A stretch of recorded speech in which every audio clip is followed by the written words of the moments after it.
a question was asked me, what puja we are going to have today? And I kept it a secret.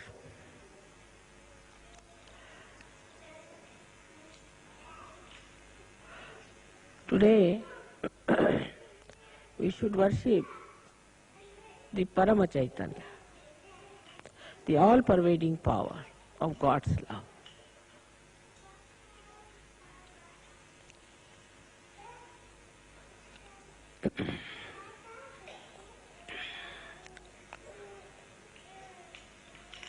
We are aware that Paramchaitanya does everything. At least mentally we know that everything is worked out by the grace of Paramchaitanya, which is the power of the Adi Shakti. But still, it is not so much in our heart.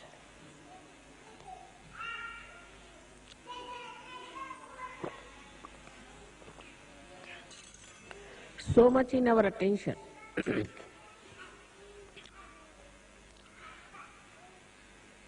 We can consider Paramchaitanya like an ocean,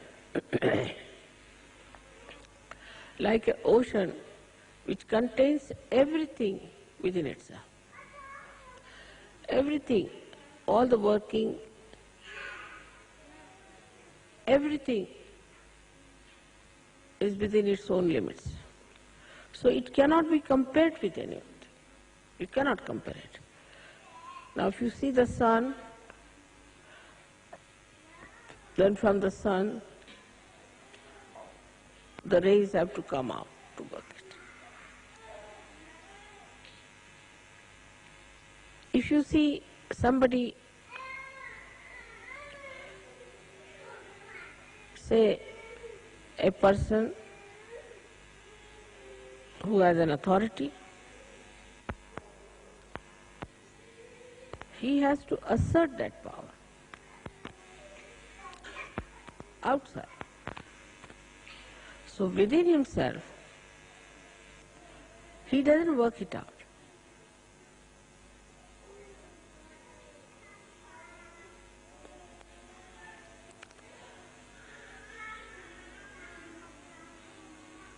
Say for example, if there's a seed,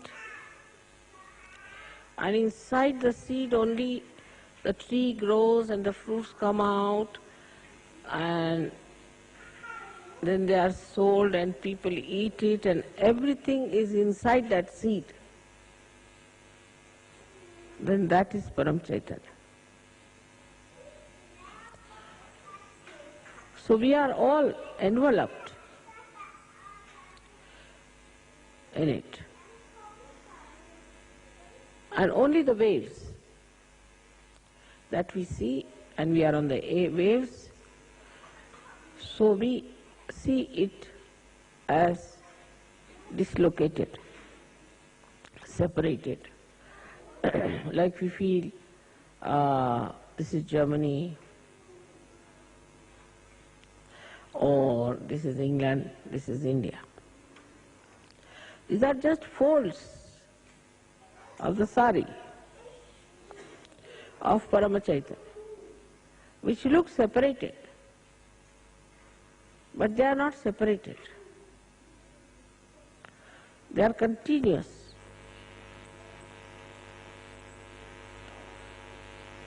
So the connection is absolutely complete. If I pull a thread from here, the thread will throughout be pulled. In the same manner, this Paramchaitanya is working within itself,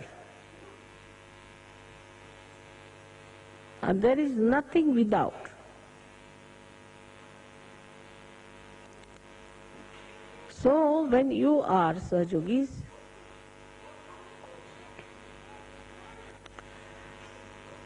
it pays special attention to you. Or I should say, it becomes absolutely one with you. Whatever you desire, whatever you want, also will be coming from the same Paramchaitanya, if you are one with it. Like in a, say, turbulent ocean, some drops of water may fly into the air and start thinking that we are above. We are away from the world, away from the ocean. But again they have to fall into the same.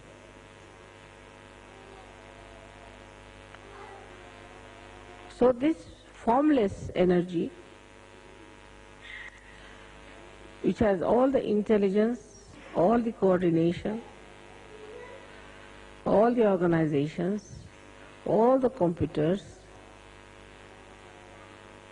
all the televisions, all that you can think of communication and of governing, of administration, and above all, it is the love. It is the love of God and love of your mother.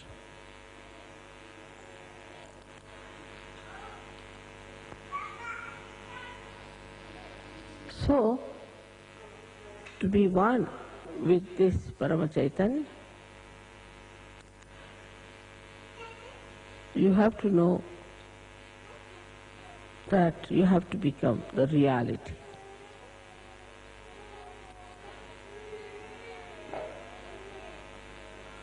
For example, if you take a photograph of mine sitting here, maybe my photograph might give you living vibrations, all right. Though it's a photograph.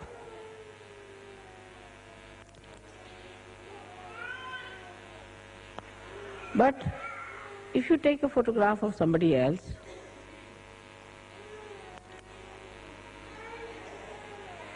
it will not work out Sahja Yoga. The reason is that somebody else has not become the reality. It's like any other painting you see. Supposing we see a painting where it is raining. This rain does not nourish the flowers. It does not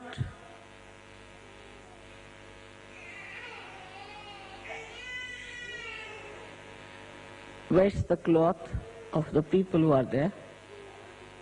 It is static. So in ignorance,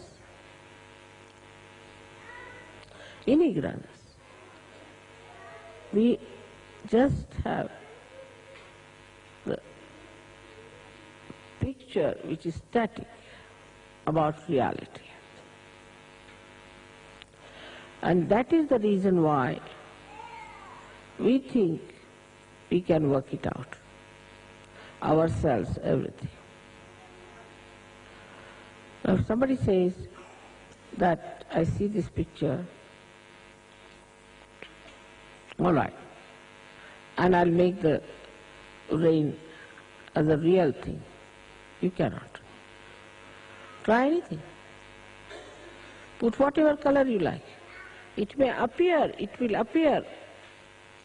with effort, but it will not have the capacity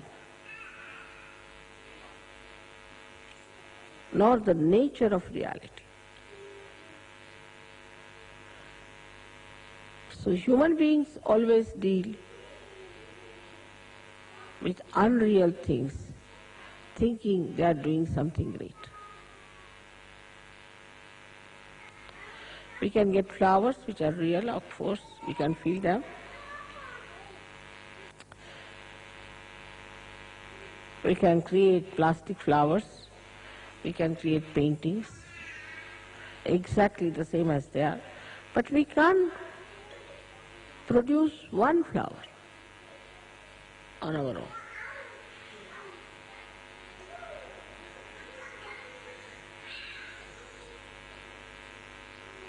We'll have to go to reality. Is that the Mother Earth is going to produce it, or the sun is going to help the Mother Earth.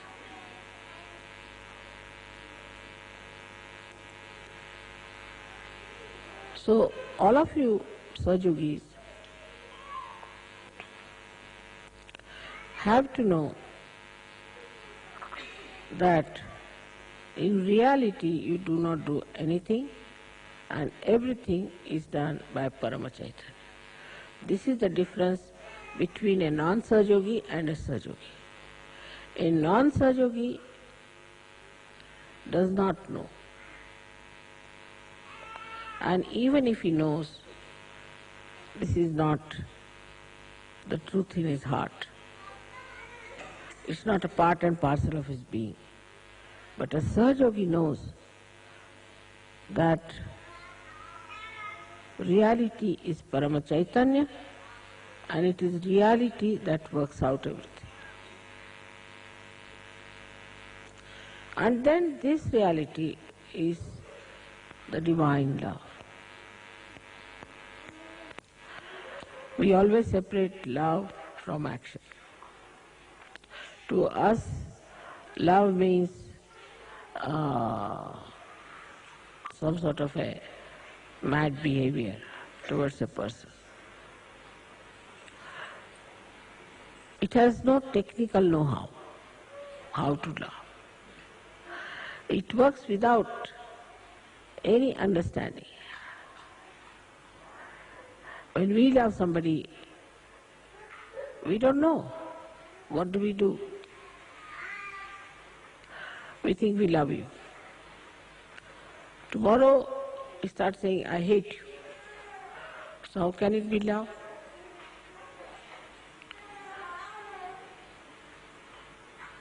We love our own children, love our own family, love our own friends, which is so unreal. If it was real, it would never have failed. That you cannot definitely say that, all right, today you'll work for your son and be very selfish about your son. But you can't say tomorrow how he will treat you or you will treat him.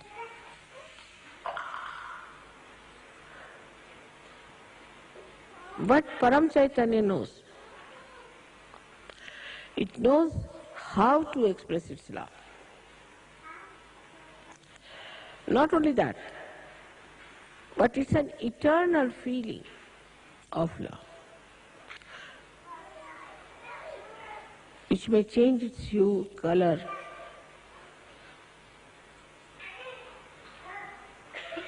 but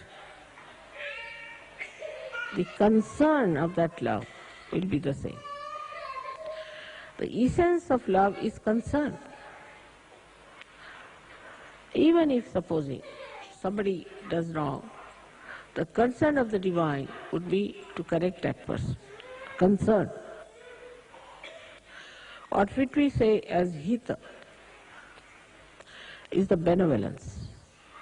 So the concern for the benevolence will be all the time there, whether it may appear to be sometimes cruel, might appear to be affectionate, might appear to be overindulgent, whatever it may take a form, like a wave. Whichever way it may look, but actually it's for your benevolence. It works for your benevolence. Not only your benevolence, but the collective benevolence. And it knows very well what is to be done, how it is to be worked out. It does not have to go and learn from anywhere, because the complete knowledge of all this know-how also is within itself. It's such a storage of wisdom, knowledge and love. So it does not deviate. Once you become a Sahaja, the concern for your benevolence is all the time there. Whether you are punished or not is a different point. Some people might get a job. Some people will not get a job. With some people it will work out this way. With some people it will not work out that way. Then one may say that how is it? This Paramchaitanya is behaving like this. It's all for your correction. It's a big churning.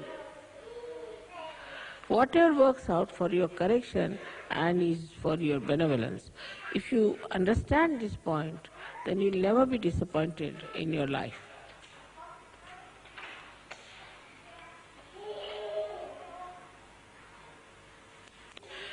And it has no concern of its own benevolence, because it is complete benevolence itself.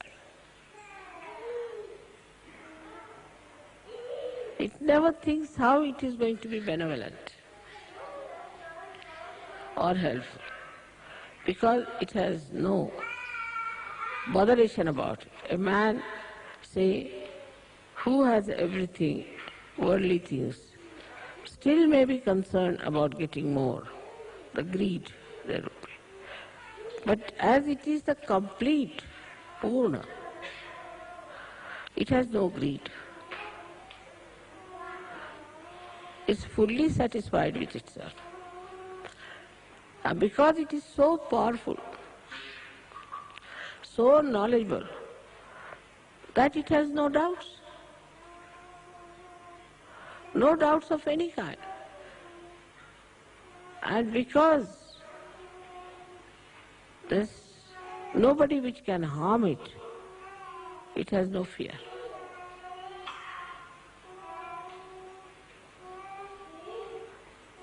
And you all have now felt that Paramchaitanya should give you a complete, fearless life, a peaceful life, and a joyous life. Like a child who finds his mother, then he stops crying. No more, now he's found his mother. In the same way you have found Paramchaitanya and the connection within. So you don't have to worry for anything, don't have to think about anything, you don't have to plan about anything. Only thing is you have to jump into it. Just jump into it.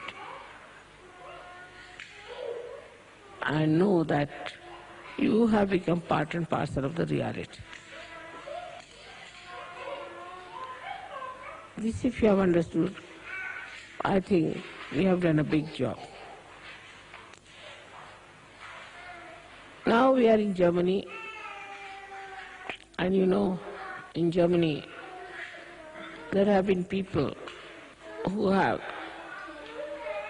tried to shatter the hopes of human beings. But even that happening, that took place, all those horrible things happened, that so many people died. Of course they are born again, no problem. And such problems came up that they were thinking that the whole world will be finished. They were so much worried, they thought that the whole world will be finished. But did not. But this war has taught us a lesson. It has made us more collective. It has made us understand each other. Otherwise, how do you come out of the ignorance that we are this country, we are that country, racialism, then this so-called nationalism, so-called patriotism, all these separating forces, divisive things. So clearly, we are all human beings, and we should be treated as human beings.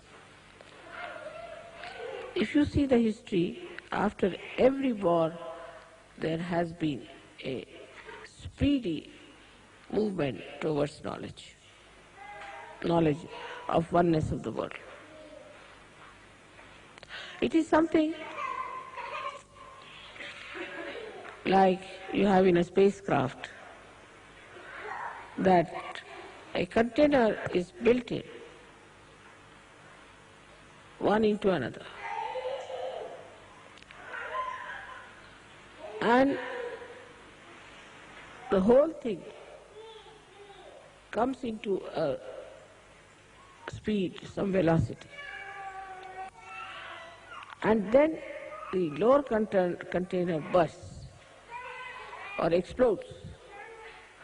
When it explodes, it gives a higher speed to the rest of it. And so the acceleration of the velocity takes place.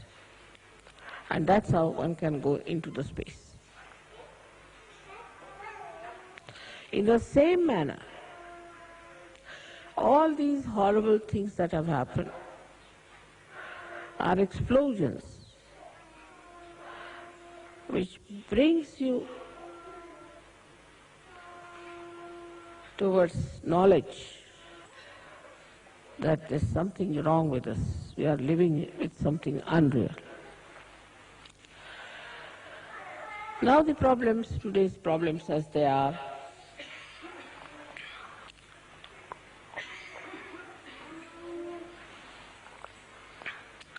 like ecology problem, AIDS, drugs,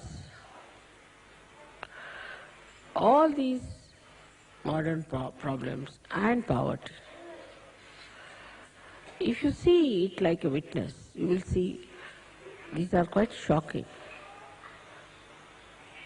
These are very shocking things. And all these shocking things should really shock our mind. Should really shock our mind. Why we have this problem? And these problems, some of the stupid leaders think that we can solve by making more money. We can protect ourselves from ecology if we have more money. And that we can pollute the atmosphere because we'll have more money. And then we can protect ourselves so that everybody will have to have a mask moving about all over the place. But we should make more money to protect ourselves. Doesn't matter if there is ecological problem, doesn't matter.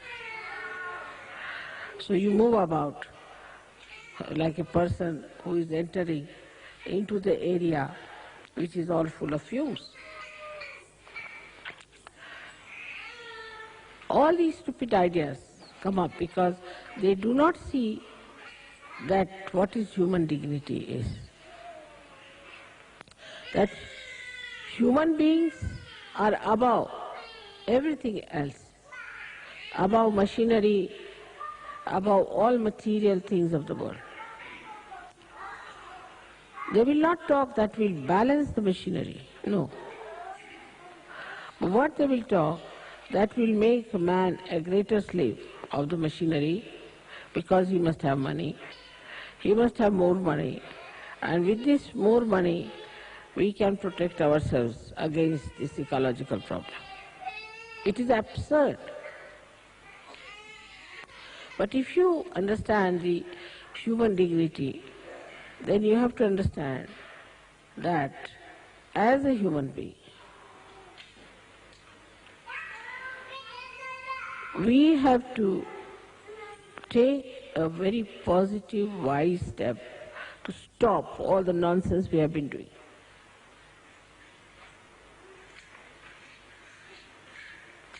Like now, most of the French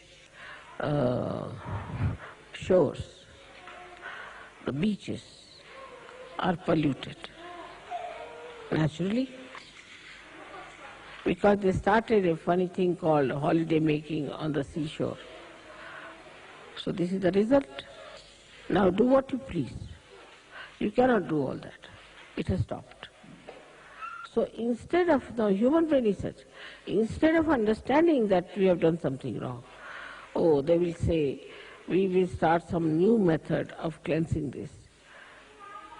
They will never condemn what has gone wrong with them, that they have become so addicted to this kind of a funny life that they have on the seashores.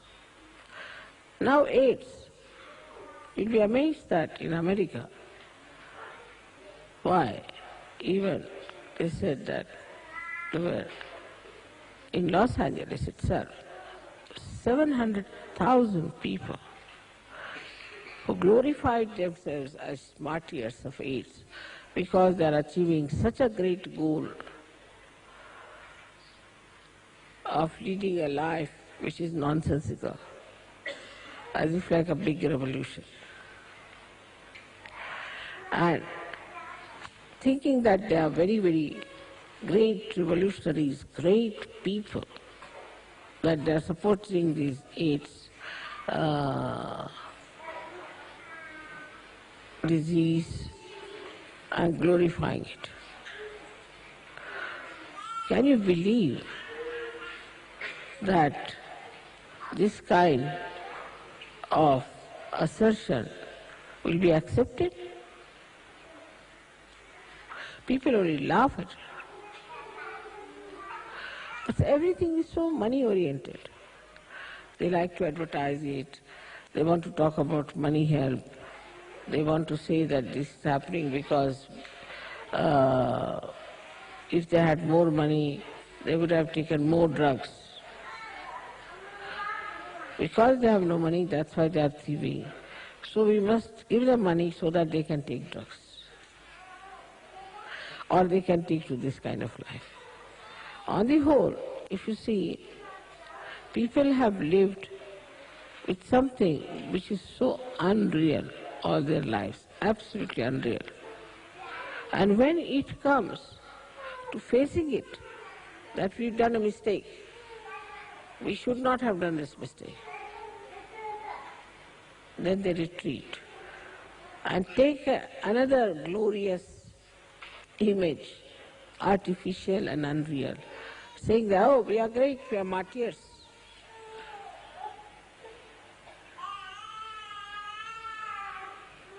And this is what we call is Kali Yuga, where everything that is ignoble, everything that is to be detested, everything from which we should have protection will become the goal of people to achieve. I hope you have understood that the all-pervading power around us is the one that is doing Sahaja Yoga, is the one that has brought you to Sahaja Yoga, and is the one who has given you blessings, is Paramchaitanya, through which it has worked out. So today's prayer should be that we be more and more aware that we are part and parcel of that Paramchaitanya, and that we can feel that. We can use that power. We can work it out. If it is felt today that way, I think a lot of work has been done already, and may God bless you for that.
Now,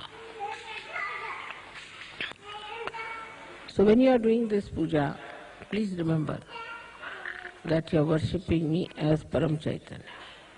And so, you have to just think that you are dealing with reality itself.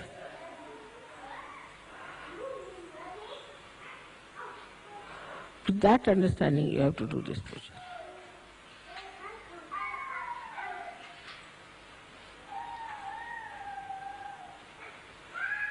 May God bless you.